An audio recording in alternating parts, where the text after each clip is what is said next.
अगला चुनाव भी नीतीश कुमार जी के चेहरे पे लड़ेंगे या आपका पॉजिटिव मैनिफेस्टेशन इस बात पर भी पहुंच रहा है कि अगला सीएम बिहार का चिराग पासवान हो सकते हैं? अगली बार साल के इसी समय जब दोबारा आज तक पे कॉन्क्लेव हो रहा होगा तो मेरे मौजूदा मुख्यमंत्री नीतीश कुमार जी एक बार फिर से मुख्यमंत्री पद की शपथ ले चुके होंगे। उसके बाद वाले में कुछ तो पॉजिटिव मैनिफेस्टेशन होगा ना आपका बिहार को लेकर? क्या एम्बिशन है? आप बिहार को बदलना चाहते हैं ना? बिल्कुल। तो नीतीश बाबू को तो बहुत साल मिल गए, बदला है? देखिए, इस बात को अस्वीकार तो नहीं कर सकते और इसको तो मैंने तब भी स्वीकारा था जब मेरी सहमति बहुत से विषयों पर हमारे मुख्यमंत्री के साथ नहीं होती थी। मैंने उस वक्त भी स्वीकारा। 2005 के बाद जो बिहार ने बदलाव देखे हैं वो मौजूदा मुख्यमंत्री की वजह से ही देखे हैं। उससे पहले का वो जो जंगल राज पलायन की वो तस्वीरें जो अगर कोई बदल पाया है तो मौजूदा मुख्यमंत्री पर। मैं इतना भी उतनी ही विनम्रता से मानता हूँ कि अभी भी कई कार्य करने बाकी हैं in terms of infrastructural development, in terms of industrialization. ये भी एक मैनिफेस्टेशन का ही हिस्सा है। बिहार फर्स्ट, बिहारी फर्स्ट में मैंने सबसे ज़्यादा फूड प्रोसेसिंग यूनिट्स की मैंने मैनिफेस्टेशंस की थी। उस वक्त मैंने कहा था कि हाजीपुर से आता हूँ, हाजीपुर का केला है, मुजफ्फरपुर की लीची है, भागलपुर का आम है, मखाना है, इन सब के प्रोसेसिंग यूनिट्स यहाँ पे लगने चाहिए। वो भी मुझे लगता है इतनी स्ट्रॉन्ग मैनिफेस्टेशन हो गई थी कि इवेंचुअली मेरे प्रधानमंत्री ने मुझे जिम्मेदारी दी तो फूड प्रोसेसिंग इंडस्ट्री की ही जिम्मेदारी दी।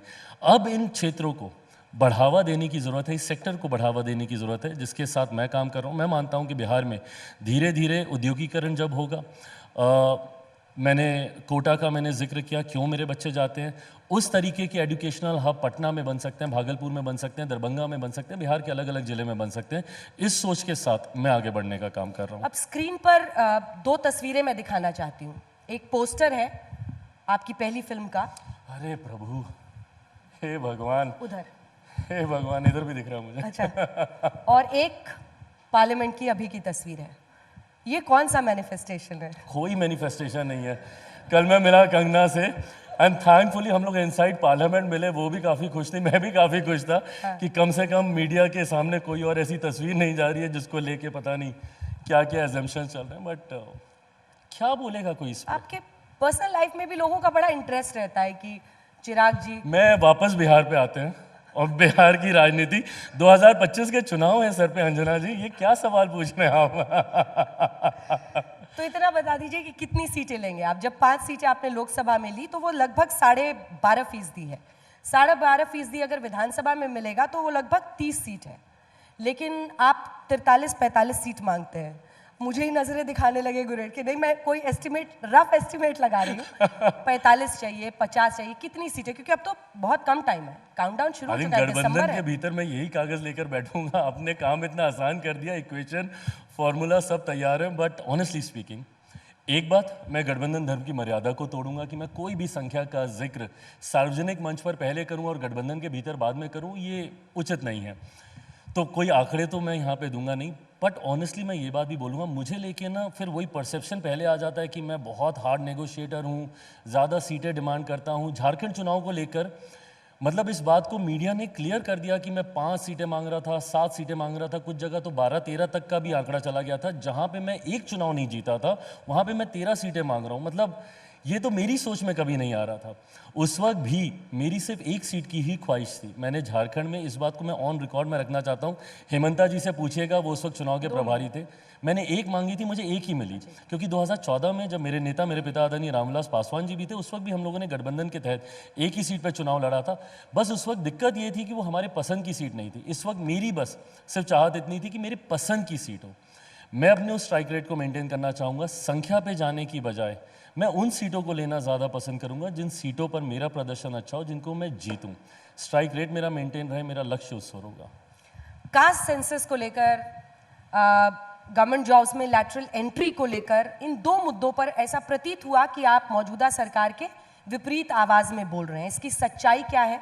और कई लोग मानते हैं कि आप एक दरवाजा तेजस्वी यादव के साथ भी खुला रखना चाहते हैं अगर पोस्ट पोल अलायंस की जरूरत बिहार में बने। क्या वो दरवाजा खुला है? क्या पैर आपका है? दरवाजा से मेरे चाचा ने मेरे लिए बंद किया था, उसके अलावा तो मैंने कोई ऐसा दरवाज़ा देखा नहीं जो बंद हो। बट अगर आप राजनीतिक दरवाज़ों की बात कर रहे हैं, मैं इस बात को स्पष्ट कर चुका हूँ। मैं कोई प्रेशर पॉलिटिक्स का मैं विश्वास नहीं रखता। मैं इस बात को कहता रहा हूँ, मैं पुनः इस बात को दोहराता हूँ, जब तक मेरे प्रधानमंत्री मौजूद हैं तब तक मेरा समर्पण पूरी तरीके से इस गठबंधन के साथ है। कितनी भी परिस्थिति विपरीत क्यों ना हो, 2020 से ज़्यादा तो विपरीत नहीं हो सकती। मैंने उस वक्त कोई चांस नहीं है तेजस्वी यादव से अलायंस का? कोई चांस नहीं है। पॉलिटिक्स में you should never say never, but मैं इस बात को ज़रूर कह सकता हूँ डंके की चोट पर कि जब तक मेरे प्रधानमंत्री हैं, मेरा पूरा समर्पण और पूरा साथ मेरा उनके लिए है। उनके साथ मजबूती से मैं खड़ा हूँ और मैं मानता हूँ कि ये साथ इतना मजबूत है, ख़ासतौर पर बिहार के परिप्रेक्ष्य में मैं देखूँ। ऑल्टरनेटिव अलायंस की सोच आप तब रखते हैं जब मौजूदा अलायंस वर्क नहीं करता या डिलीवर नहीं कर पाता, जबकि ये 100% विलिंग अलायंस है। मैं मानता हूँ जिस मजबूती के साथ हम लोग आगे बढ़ रहे हैं, यही मजबूती अगर बरकरार रही, 225 सीटों से ज़्यादा सीटें जीतकर इस बार बिहार में हम लोग सरकार बनाएंगे। ये अलायंस वो ताकत रखता है। कास्ट सेंसस पर आपने कुछ नहीं कहा।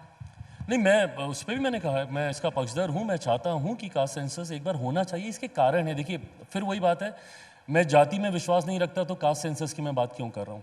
मैं इसकी बात इसलिए कर रहा हूँ, हम लोग स्वीकारें नहीं स्वीकारें, बट ये सच्चाई तो है ही। ऐसे में वो आंकड़े सरकार के पास होने ज़रूरी हैं जिनको मुख्य धारा के साथ जोड़ने की सोच के साथ आप नीतियों का निर्माण करते हैं। कई बार स्टेट गवर्नमेंट ने किया है, सेंट्रल गवर्नमेंट भी करती है, अलग अलग जातियों को मुख्य धारा के साथ जोड़ने के लिए पॉलिसीज़ बनाई जाती हैं। ऐसे में उनकी आबादी कितनी है, ये आंकड़े सरकार के पास तो कम से कम होने चाहिए। उसी के अनुपात में आप राशि का आवंटन करेंगे। तो मैं मानता हूँ, मैं सार्वजनिक करने का मैं पक्षधर नहीं हूँ, क्योंकि पहले हम लोग जाति के नाम से जाने जाते थे, फिर परसेंटेज के हिसाब से जाने जाएंगे। तुम 5% वाले हो, हम 10% वाले हो, तुम 13% वाले हो। कोई मतलब नहीं है इस विवाद को बढ़ाने का। बट हाँ, ये आंकड़े सरकार के पास ज़रूर हों ताकि उन नीतियों का निर्माण सही ढंग से हो सके। बटेंगे तो कटेंगे का नारा आपको सूट करता है? आज दो लोग, प्रियंका वाड्रा गांधी ने तो पहली बार अपना भाषण दिया सदन में, अखिलेश यादव, दोनों का कहना है कि देश में डर का माहौल है और चुनाव रिग होता है। आपका बटेंगे तो कटेंगे नारे पर क्या स्टैंड है, और क्या देश में डर का माहौल है मौजूदा सरकार में? उनके इस आरोप पर जवाब। पिछले 10 साल से ये नैरेटिव सेट करने का प्रयास कांग्रेस के नेतृत्व में तमाम उनके घटक दल करने की कोशिश कर रहे हैं। इसी नैरेटिव के साथ 2019 के चुनाव में गए, इसी नैरेटिव के साथ 2024 के चुनाव में गए। जनता ने सिरे से इनको नकारा। ये वही लोग हैं जो जाके वोट देते हैं। अगर डर होता तो वोट आपके पक्ष में जाता। और उसके बाद जो एक और काउंटर नैरेटिव सेट किया जाता है कि ईवीएम मशीन्स रिग्ड हैं, चुनाव रिग्ड हैं। तो मुझे बताएं, जिन सीटों पर आप जीत कर आए हैं या आपके इतने सांसद जीत कर आए हैं, तो सबसे पहले तो आप सब इस्तीफा देना। क्यों स्वीकार रहे हैं? उसी ईवीएम मशीन से जीते हुए लोग उसी विधानसभा, उसी लोकसभा में बैठकर बोलते हैं कि गलत है। इसका मतलब फिर आपका भी चुनाव गलत है। और अगर आपको इतना ही अविश्वास है चुनावी प्रक्रिया पे, तो घोषणा करें ना कि आप अगला चुनाव नहीं लड़ेंगे। फिर क्यों जाते हैं आप चुनाव लड़ने? झारखंड में पूरे ताम झाम के साथ आप शपथ ग्रहण करेंगे, विपक्ष के तमाम बड़े नेताओं को आप लाएंगे। ये भी उसी ईवीएम मशीन से जीता हुआ चुनाव है ना। आप शपथ ले लेने से मना कर दीजिए, तब मैं मानूंगा कि आपकी सोच सच्ची है। इतनी ईमानदार है और इतना ही विश्वास है आपको आपकी सोच पे, तो ये कड़ा फैसला लीजिए ना। नहीं ले कोई भी जीता हुआ सांसद विपक्ष का, जीता हुआ विधायक विपक्ष का शपथ लेने से इनकार कर दे, नहीं जाए, अपनी सीट की, जीती हुई सीट को नकार दे, तो मैं मानूंगा आपकी सोच सही है। बट जहां पर आप जीते हैं, आज प्रियंका जी जीत कर आई हैं, बट उसी ईवीएम को अगर आप कोसेंगी तो उसी ईवीएम ने आपको जिताया। तो एक जगह वो सोच सही है, दूसरी जगह वो गलत है। ये सेलेक्टिव क्रिटिसिज्म जो विपक्ष का है, इसी को जनता नकारती है।